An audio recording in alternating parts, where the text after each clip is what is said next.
دنیا میں آئی، اللہ رب العالمین نے پیدا کیا تو ماں باپ کا کچھ حقوق بھی بنتا ہے۔ ایک بندہ آسانی سے یہ بات لے لیتا ہے کہ ہم ماں باپ کا حق ادا کر رہے ہیں، ماں باپ کا حق ادا کر دیے۔ نہیں، کسی نے یہ بات لکھی ہے کہ اگر اولاد اپنے جسم سے اپنی جلد کو اتار دے اور ان کی جوتی بنا دے اور اپنی ماں کو پہنائے، پھر بھی وہ انسان اپنی ماں کا حق ادا نہیں کر سکتا ہے۔ حضرت عبداللہ بن عمر رضی اللہ تعالیٰ عنہ بیان کرتے ہیں کہ ایک شخص اپنی پیٹھ پر بوڑھی ماں کو سوار کیا ہے، پیٹھ پر بوڑھی ماں کو لاتا ہے اور خانہ کعبہ کا طواف کر رہا ہے، صفا اور مروہ کی سعی کر رہا ہے، صفا اور مروہ کی سعی کر رہا ہے، اور اسی جگہ پہ فتویٰ پوچھتا ہے کہ میں نے اپنی بوڑھی ماں کو خراسان سے لے کر آیا ہے، جو ماں چلنے سے قاصر ہے، میں نے اپنی بوڑھی ماں کو پیٹھ پر سوار کیا ہے اور خانہ کعبہ کا طواف کیا ہے، میں نے اللہ کے گھر کی زیارت کی ہے، بتاؤ میں نے اپنی ماں کا حق ادا کیا ہے یا نہیں؟ بتاؤ میں نے اپنی ماں کا حق ادا کیا یا نہیں؟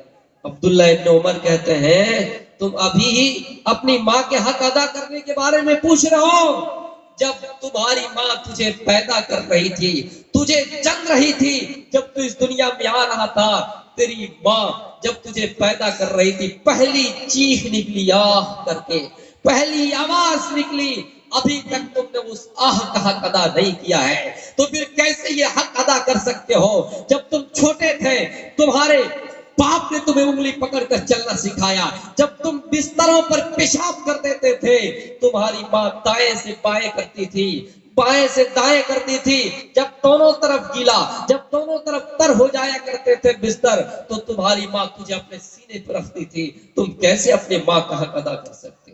میرے پیارے ساتھیوں، ماں کا حق ہم اور آپ ادا نہیں کر سکتے ہیں۔ حدیث میں یوں کہا گیا الجنت تحت اقدام الامہات، اے لوگوں جنت تلاش کرنے کے لیے کہاں جاتے ہو؟ جنت ڈھونڈنے کے لیے کہاں جاتے ہو؟ جنت تو تمہاری ماں کے قدموں کے نیچے ہے۔ اور باپ کا درجہ اسلام نے یہ بتایا کہ رضا الرب فی رضا الوالد وسخط الرب فی سخط الوالد، اے لوگوں اگر باپ آپ سے راضی ہے تو اللہ بھی آپ سے راضی ہے، اگر باپ آپ سے راضی نہیں ہے تو اللہ بھی آپ سے راضی نہیں ہے۔ دنیا کے اندر بڑے سے بڑے ہم اوراب عمل کر لیں، بڑی سی بڑی عبادت کر لیں، ہماری تہجد، ہماری نمازیں، ہمارے روزے، حج، زکات، ان تمام چیزوں کو کرنے سے پہلے انسان اپنے گریبانوں میں جھانک کر دیکھے، اپنے جائزہ لے کہ ہم سے ہمارا باپ راضی ہے یا نہیں، ہم سے ہمارے والدین راضی ہے یا نہیں۔ میرے پیارے ساتھیوں، باپ کی رضا مندی میں اللہ کی رضا ہے اور باپ کی ناراضگی میں اللہ کی ناراضگی ہے۔ ماں کا درجہ یہ ہے کہ ان کے قدموں کے نیچے جنت ہے، اور باپ کا درجہ اتنا بلند ہے کہ باپ راضی ہے تو اللہ بھی آپ سے راضی ہے، باپ راضی نہیں ہے تو اللہ بھی آپ سے راضی نہیں ہے۔ میں نے کہا تربیت اولاد، اس لیے باپ کی بھی ذمہ داری ہے، ماں کی بھی ذمہ داری ہے کہ اپنی اولاد کو صحیح تربیت دے، اپنی اولاد کو پڑھائے، اپنی اولاد کو دینی تعلیم دے۔ اگر یہی اولاد جس کو آپ دینی تعلیم نہیں دے رہے، یہی اولاد جس کو آپ پڑھا نہیں رہے، یہی اولاد جس کو آپ چوری کرنے میں لگا دیتے ہیں، یہی اولاد جس کو آپ ڈانٹتے نہیں، رات کے 12 بجے کہاں سے آتا ہے، کوئی کام نہیں، کوئی ڈیوٹی نہیں، پھر بھی رات کے 12 بجے آتے ہیں، وہ چوری کرتا ہے تو ماں باپ کچھ نہیں کہتے ہیں، یہی اولاد آگے چل کے بگاڑ جاتی ہے، یہی اولاد فساد بچاتی ہے، یہی اولاد ہو سکتا ہے کہ آپ کے اوپر اتیاچار کر سکتی ہے۔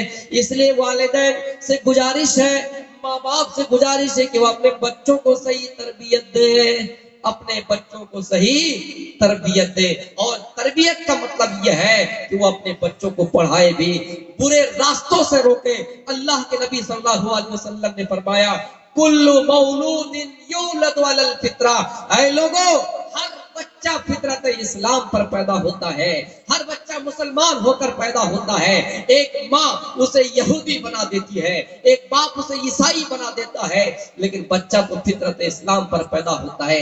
چھوٹے میں جو آپ پرورش کریں گے، جو تربیت دیں گے، اولاد وہی سیکھے گی. لیکن ہم اور آپ ہیں جو اولاد کی محبت میں اتنا پڑ جاتے ہیں کہ اپنا ٹھکانہ جہنم بنا لیتے ہیں.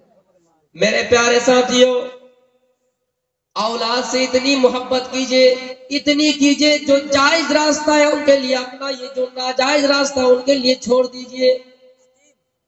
آپ نے سنا ہوگا عمر بن العاص یہ مصر کا گورنر تھا، مصر کا بادشاہ تھا.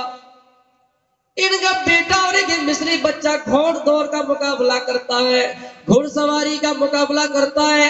یہودی بچہ ہے اور یہ گورنر کا بچہ ہے. گھوڑا دوڑاتا ہے، دیکھے کس کا گھوڑا آگے آگے جاتا ہے، کس کا گھوڑا بازی مارتا ہے، کس کا گھوڑا آگے چلتا ہے. میرے پیارے ساتھیوں، ایک عام بچہ، عام ناگرک، ایک پبلک جو گھوڑا دوڑاتا ہے، اور گورنر کا بیٹا، مکھ منتری کا بیٹا، چیف منسٹر کا بیٹا گھوڑا دوڑاتا ہے. جب ریس لگاتا ہے تو یہ مصری بچہ آگے آگے چلتا ہے اور گورنر کا بیٹا پیچھے ہو جاتا ہے. مصری بچہ کا گھوڑا آگے آگے چل رہا ہے اور گورنر کا بیٹا جن کا گھوڑا پیچھے چل رہا ہے. گورنر کا بیٹا ہے، اس مصری بچہ کو تھپڑ مار دیتا ہے. اس مصری بچہ کو عام پبلک کو تھپڑ مار دیتا ہے، جنتا کو تھپڑ مار دیتا ہے، اور یہ کہتا ہے یہاں ہمارے باپ کی حکومت چلتی ہے، یہاں ہمارے باپ کی سلطنت ہے، یہاں کا بادشاہ ہمارا باپ ہے، اس لیے تم آگے نہیں بڑھ سکتے ہو، اس لیے میں تمہیں تھپڑ مار دیا. یہاں میرا کوئی کچھ اکھاڑ نہیں سکتا، کوئی کچھ بگاڑ نہیں سکتا ہے. اس واقعے کو غور سے سنیے. مصری بچہ کیا کہتا ہے، گورنر کا بیٹا کیا کہتا ہے کہ میرا باپ پردھان منتری ہے، میرا باپ مکھ منتری ہے، میں جو چاہوں گا اس علاقے میں کروں گا. یہاں پاور صرف اور صرف میرے باپ کا چلتا ہے، یہاں اگر کسی کی چلتی ہے تو میرے باپ کی چلتی ہے. اس لیے انہوں نے اس کو ناجائز تھپڑ مار دی. اس نے شکایت کی امیر المومنین حضرت عمر فاروق سے شکایت کی کہ گورنر کا بیٹا مجھے ناجائز تھپڑ مار دیا ہے، گورنر کا بیٹا مجھے ناجائز تھپڑ مار دیا ہے. حضرت عمر نے دونوں کو بلایا اور کہا کہ مصری بچہ